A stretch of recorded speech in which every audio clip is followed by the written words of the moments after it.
The sky turned black at noon. Jack Harmon looked up from his garden as shadows fell across the land. Not clouds, ships. Massive and dark, they hung over every major city on Earth.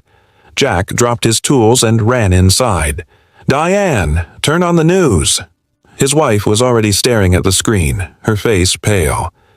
The emergency broadcast showed the same scene worldwide. Giant ships hovering over New York, London, Beijing, everywhere. "What do they want?" Diane whispered. The answer came minutes later. Every screen on Earth flickered to show a tall figure with gray skin and 6 eyes. Emperor Zaxivorn of the Galactic Empire spoke in a cold voice that somehow everyone understood. "People of Earth, your planet now belongs to the Empire. Our studies show humans are fit only for labor and war. You are classified as a Class 4 servile species. Resistance is pointless. Collection begins now." Jack grabbed Diane's hand. "We need to go. Now!" They rushed outside to their car, but the roads were already jammed. People screamed and ran as smaller ships dropped from the larger ones. These new ships shot beams of blue light that froze people in place before pulling them upward. "This way." Jack pulled Diane toward a side street. They ran past abandoned cars and dropped phones. The sound of engines grew louder. A blue light washed over them. Jack felt his muscles lock. He could only move his eyes as he watched Diane rise slowly into the air, her face frozen in terror. No. With every bit of strength, Jack fought against the beam. His fingers twitched. His arm moved an inch. But it wasn't enough. Diane disappeared into the ship above. The beam shut off. Jack fell to the ground, gasping. For 3 days, the ships took millions. Militaries fought back with everything they had. Fighter jets exploded in the sky. Tanks burned in the streets. Nothing worked. Jack found others hiding in the subway tunnels. Former soldiers, police officers, ordinary people. They had weapons, food, and rage. "The aliens have a base in the old football stadium," said Colonel Harris, pointing at a rough map. "They're processing humans there before taking them to the motherships." "I'm going," Jack said. "My wife is up there somewhere." Harris shook his head.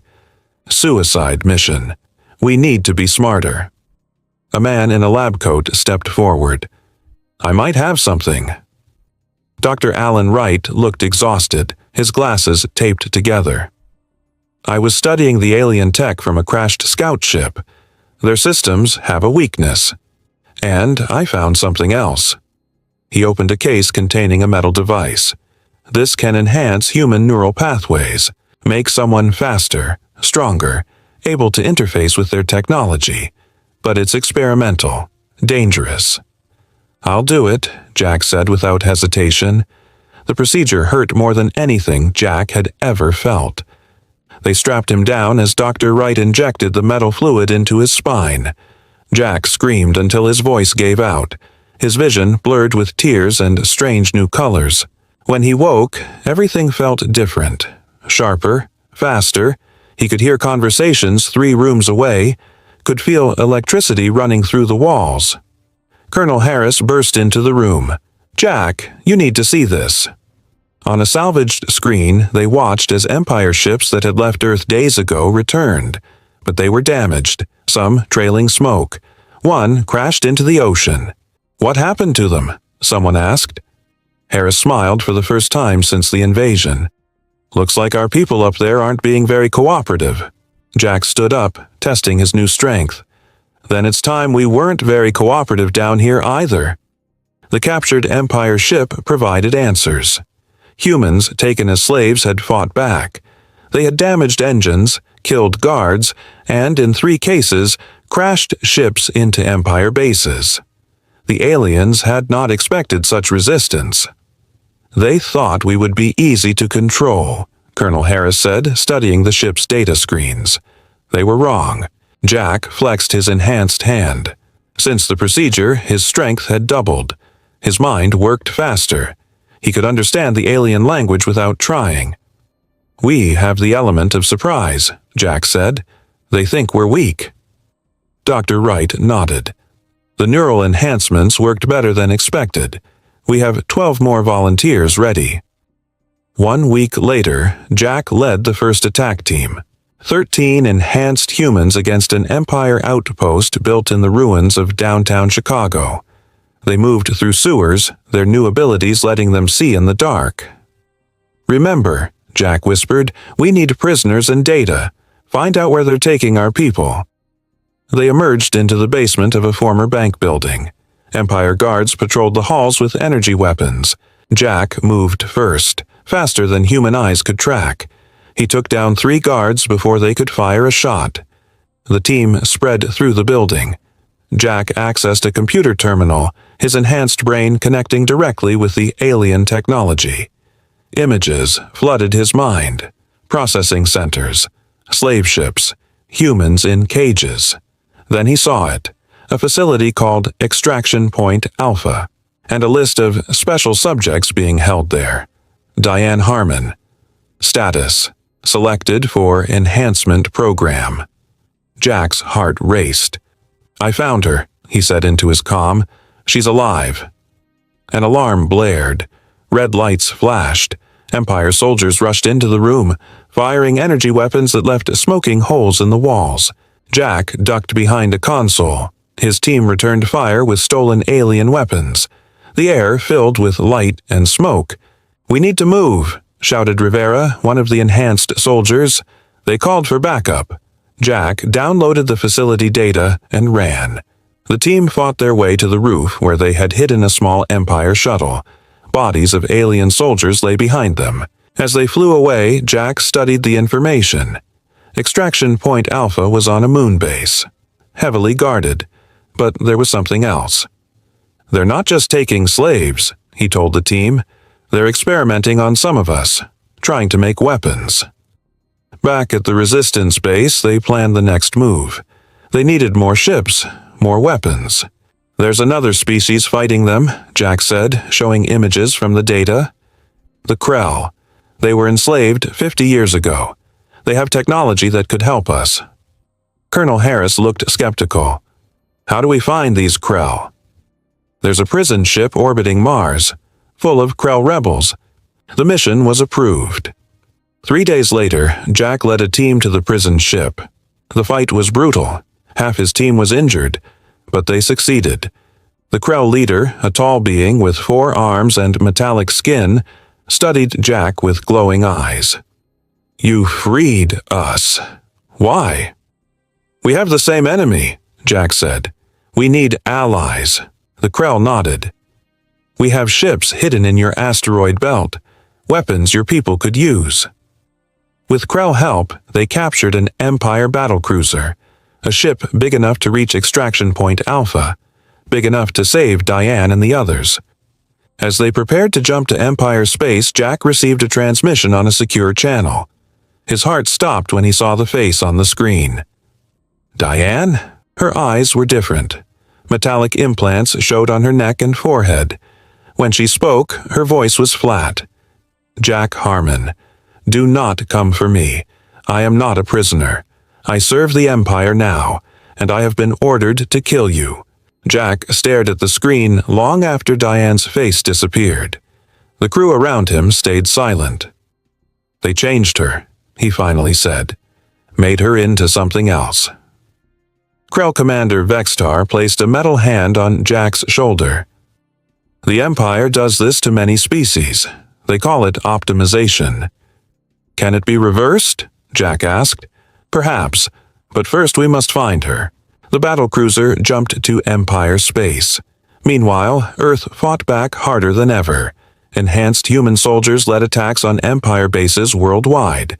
The resistance grew stronger each day. Jack's abilities continued to evolve. He could now control Empire tech with just his thoughts. His strength and speed increased. Dr. Wright worried about side effects, but Jack didn't care. He needed every advantage to save Diane. The battlecruiser arrived at Extraction Point Alpha. It was a massive station built into a small moon. Hundreds of Empire ships patrolled nearby. "They won't expect an attack from one of their own ships," Jack said. "We go in fast and hard." The plan worked at first. They docked without question. Jack led a team of humans and Krell into the station. They fought through the first security checkpoint, then the second. In the central section, they found rows of tanks. Each held a human connected to machines by tubes and wires. Jack checked every face, looking for Diane. "Jack," called Rivera, "you need to see this." In a separate room, they found ancient artifacts, weapons and technology unlike anything they had seen before. "These belong to the predecessors," Vextar said with awe, "a species that fought the Empire long ago. The Empire destroyed their civilization, but feared their weapons." Jack touched one of the devices. It glowed in response. "Can we use them?" "If you can activate them, yes. The Empire never could." An alarm blared. Doors slammed shut. A voice came over the speakers. "Intruder alert! All security forces to Central Section." Jack grabbed as many of the ancient weapons as he could carry. "We need to move." They fought their way toward the command center. Empire soldiers fell before them. The ancient weapons cut through armor like paper. Then they reached a large chamber. Diane stood in the center. Metal implants covered half her face. Her eyes glowed blue. 20 enhanced humans stood with her, all with the same dead expression. "Jack Harmon," she said, "you were warned." She moved with impossible speed. Jack barely blocked her first strike. The force sent him sliding across the floor. "Diane, it's me," he gasped. "Remember who you are." "I remember everything," she said. "The Empire showed me the truth. Humans are weak. We need guidance." She attacked again. Jack defended himself but wouldn't strike back. Around them, his team fought the other enhanced humans. "This isn't you," Jack said. "They changed you, controlled you." For a second, something flickered in her eyes. Doubt, pain. Then it was gone. Jack saw his chance. He activated one of the ancient devices. It released a pulse of energy that knocked everyone down. While Diane was stunned, Jack injected her with a sedative Dr. Wright had prepared. "Get her to the ship," he ordered Rivera. "I'll hold them off." As his team retreated with Diane, Jack used the ancient weapons to collapse the corridor behind them. He fought his way back to the ship, barely making it before they launched. The battlecruiser escaped, damaged but intact. Diane lay unconscious in the medical bay, restrained for safety. Dr. Wright examined her. "The implants are deep. Removing them will be dangerous." "Do whatever it takes," Jack said. A communication alert sounded. Colonel Harris appeared on screen, his face grim. "Jack, you need to get back here now. The Empire just launched something big. They're calling it a planet killer. It's headed straight for Earth." The battlecruiser raced back to Earth at maximum speed. Jack split his time between the bridge and the medical bay where Dr. Wright worked on Diane. Her body fought the procedure, the Empire implants designed to resist removal. "Her brain is wired directly into their network," Dr. Wright explained. "If we cut the connection too quickly, it could kill her." Jack watched her face, still beautiful despite the metal parts. "Keep trying." On the bridge, Vextar showed Jack images of the planet killer. It was massive, a weapon built to destroy worlds. "The Empire uses these only when they feel truly threatened," Vextar said. "Your people have scared them." They arrived to find Earth's defensive grid activated. The Resistance had repurposed Empire technology, creating a shield around the planet. Hundreds of ships from Earth and the Krell fought in orbit. The planet killer appeared at the edge of the solar system. It fired its first shot, a beam of energy that tore through space. Earth's shield held barely. The impact shook the planet. Cities lost power. Oceans boiled where the beam touched the shield. "It's charging for another shot," Colonel Harris reported from the ground command. "The shield won't survive a second hit." Jack made a decision. "We need to attack the planet killer directly." "That's suicide," Rivera said. "Not with the predecessor weapons." They gathered every ship they had. Human fighters, Krell vessels, and captured Empire craft. Jack led them toward the planet killer in the battle cruiser. As they approached, Jack received an urgent call from Dr. Wright. "She's awake, and she's herself." Jack ran to the medical bay. Diane sat up on the bed, most of the implants removed. Her eyes were her own again, brown and warm. "Jack," she whispered, "I remember everything they made me do." He held her hand. "It wasn't you. I know how to stop them," she said. "The implants connected me to their network. I saw everything. The Empire is controlled by a central consciousness on their homeworld, Zaxaprima. It links all their ships and weapons. Can we shut it down?" "Yes, but we need to get to Zaxaprima." The planet killer fired again. The battlecruiser shook from the shockwave as Earth's shield collapsed in one section. The beam hit the Atlantic Ocean, vaporizing miles of water. Jack returned to the bridge. "Change of plans. We still attack, but I need a small team to break off for another mission." They launched the assault, hundreds of ships against the planet killer. The ancient weapons proved effective, cutting through its armor, but the cost was high. Ships exploded all around them. Jack, Diane, and a small team of enhanced humans transferred to a faster ship. As the battle raged, they slipped away, setting course for Zaxaprima. "The central consciousness is housed in a secure facility beneath the Imperial Palace," Diane explained. "If we can reach it, we can upload a virus that will disable their entire network." "How heavily guarded is it?" Jack asked. "The Emperor's elite guard protects it. No one has ever broken in." The small ship jumped to hyperspace, leaving the battle behind. Jack looked at his team. 6 enhanced humans and 2 Krell against an entire empire. "Once we do this, there's no going back," he told them. "The Empire will throw everything they have at us." Diane squeezed his hand. "They already have. Now it's our turn." As their ship approached Zaxaprima, they saw the Imperial fleet in orbit, thousands of warships protecting the Empire's heart. "How do we get past that?" Rivera asked. Jack activated one of the predecessor devices. It projected a perfect disguise around their ship, making it appear as an Imperial vessel. "We walk right through the front door," he said. The disguise worked. They landed at the Imperial Palace without challenge. But as they prepared to disembark, Diane grabbed Jack's arm. "There's something I didn't tell you," she said. "The central consciousness isn't just a computer. It's Emperor Zaxavorn himself. And he knows we're coming." The Imperial Palace gleamed with cold light. Jack led his team through massive hallways, their disguises holding for now. Elite guards stood at every corner, their armor more advanced than any they had seen before. "The central chamber is 5 levels down," Diane whispered. "The Emperor will be connected to the network there." They reached a security checkpoint. The guards looked at them with suspicion. "Identification," one demanded. Jack touched the guard's armor. His enhanced abilities let him send an electrical pulse that knocked out the entire security system.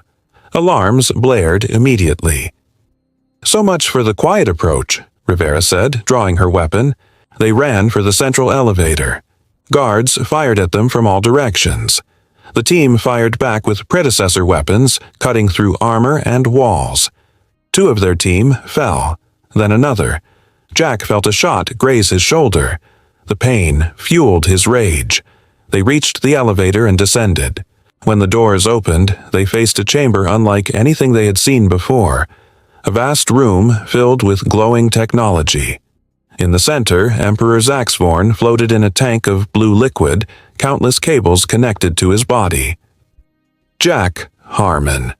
The Emperor's voice came from everywhere at once. The human who thinks he can defeat an empire. Elite guards surrounded them. The remaining team members formed a circle, weapons ready. "You destroyed our worlds," Jack said, "enslaved our people. This ends today." The Emperor laughed.